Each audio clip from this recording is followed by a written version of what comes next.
बहुत पुरानी बात है। घने जंगल के बाहरी हिस्से में एक आदमी और उसकी पत्नी शांति से अपना जीवन व्यतीत कर रहे थे। पूरे साल वे दोनों लकड़ी काटने का काम करते थे। हर सुबह सूरज उगता और वे जंगल में चले जाते। वहां वे पेड़ काटते और उनकी लकड़ियों के गट्ठर बनाते। शाम के समय वे उन्हें घर ले जाते। काम कितना कठिन है और कितनी देर तक चलता है, इसका उन पर कोई असर नहीं पड़ता था। इतना काम करने के बावजूद भी उन्हें कई बार भूखा ही रहना पड़ता था। एक दिन सुबह वे जंगल में अपना काम कर रहे थे, तभी उन्होंने बहुत ही धीमे स्वर में पुकार सुनी, मदद करो, मदद करो, कोई मेरी मदद करो। ऐसा लगा कि यह आवाज पास ही गिरे पुराने पेड़ से आ रही थी। वो आदमी और उसकी पत्नी दौड़कर उस पेड़ के पास गए। वहां जमीन पर पड़ा एक छोटा सा भूत अपनी टांग से पेड़ को धक्का देने की कोशिश कर रहा था। उसकी पूंछ गिरे हुए पेड़ के नीचे फंसी हुई थी। मदद करो, मदद करो, थका हारा भूत रोते रोते बोला। हमें तुम्हारी मदद करके अच्छा लगेगा, उस आदमी और उसकी पत्नी दोनों ने एक साथ कहा और वे उस पेड़ को तब तक धक्का देते रहे जब तक पेड़ लुढ़क नहीं गया। भूत सीधे हवा में उछल गया, अपनी मस्ती में मस्त होकर अपनी पूंछ लहराने लगा। आपने मुझ पर जो दया की इसके लिए आपको 100 धन्यवाद। वो बोला, जब से यह पेड़ गिरा है तब से मैं यहाँ बड़ा कष्ट पा रहा था। आपने मेरी जान बचाई, इसके लिए धन्यवाद। मैं आपकी 3 इच्छाएं पूरी करूंगा। ये इच्छाएं 3 ही होंगी, सो ठीक से सोच विचार कर मांगना मेरे दोस्तों। अच्छा चलता हूँ। इसके बाद वो टहनियों के बीच उड़ा और गायब हो गया। वो आदमी और उसकी पत्नी मन की इच्छाएं पूरे करने के इस अच्छे अवसर को पाकर खुश थे। आज कड़ाके की ठंड थी। जल्दी ही पूरी होने वाली 3 इच्छाओं के ख्याल मात्र से उनमें गर्माहट आने लगी थी। हमें अच्छे कपड़ों और चांदी की इच्छा करनी चाहिए, पत्नी सोचने लगी। या एक ऐसा बड़ा मकान जिसमें फूलों का बगीचा हो और अनेक फलदार वृक्ष हो।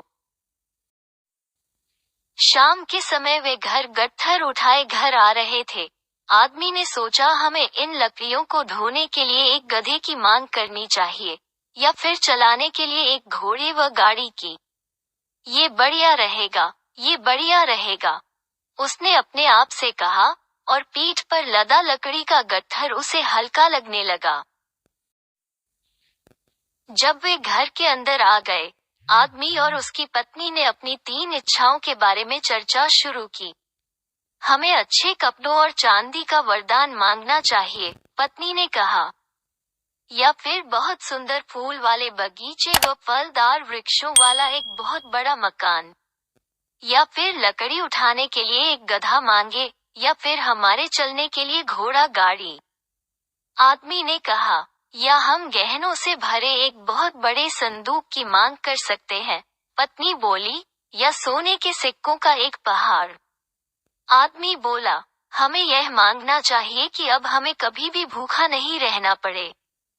पत्नी ने कहा, ये ठीक है, ये ठीक है। आदमी बोला, लेकिन अभी मेरी इच्छा हो रही है कि काश हमारे पास रात के खाने के लिए मांस के टुकड़ों से भरी एक कड़ाही होती।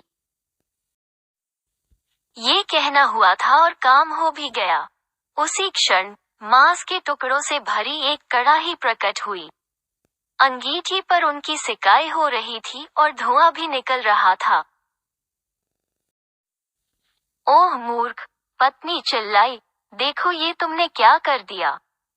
अब मेरी यह इच्छा कैसे पूरी हो कि ये मांस के टुकड़े तुम्हारी बड़ी सी नाक पर लटक जाए। जैसे ही उसने ये कहा और हो गया, मांस के टुकड़े कड़ाही से उछलकर आदमी की नाक में लटक गए। ओह भाग्यवान, ये तुमने क्या कर दिया। वो चिल्लाया, अब मूर्ख कौन है, बताओ। आदमी और उसकी पत्नी ने मांस के टुकड़ों को नाक से हटाने की हर संभव कोशिश की, जितनी खींचतान हो सकती थी उन्होंने की, लेकिन उनके सारे प्रयास व्यर्थ गए। मांस के टुकड़े अभी भी उस बेचारे आदमी की नाक पर लटके हुए थे।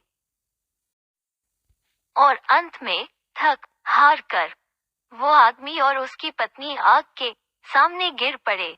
उन्होंने बड़ी उम्मीद के साथ अपनी तीसरी और आखिरी इच्छा के बारे में सोचा, क्या यह इच्छा लकड़ियों को उठाकर ले जाने के लिए गधे की हो, घोड़ा और गाड़ी दोनों चलने के लिए हो, बहुत बड़ा मकान हो, अच्छे कपड़े व गहने हो, या सोने के सिक्के का पहाड़ हो।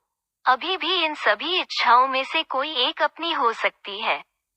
लेकिन क्या यह अच्छी बात होगी कि जीवन भर आदमी की नाक पर मांस के टुकड़े लटकते रहे? दोनों ने मिलकर अंतिम इच्छा के लिए प्रार्थना की कि नाक पर लटकते हुए मांस के टुकड़े अलग हो जाएं। इतना कहना हुआ ही था।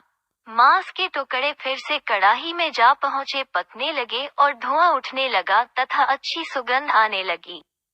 अब आदमी और उसकी पत्नी खुश होकर रात के खाने के लिए बैठ गए। अब ठीक है, हमने बहुत ज्यादा खराब काम तो नहीं किया, पत्नी बोली। ये भी सही है, ये भी सही है, आदमी ने सहमति जताई। और दोनों पति पत्नी ऐसे ही लकड़ियां काटते हुए खुशी खुशी जिंदगी व्यतीत करने लगे। Please do like, share and subscribe. Thanks for the watching.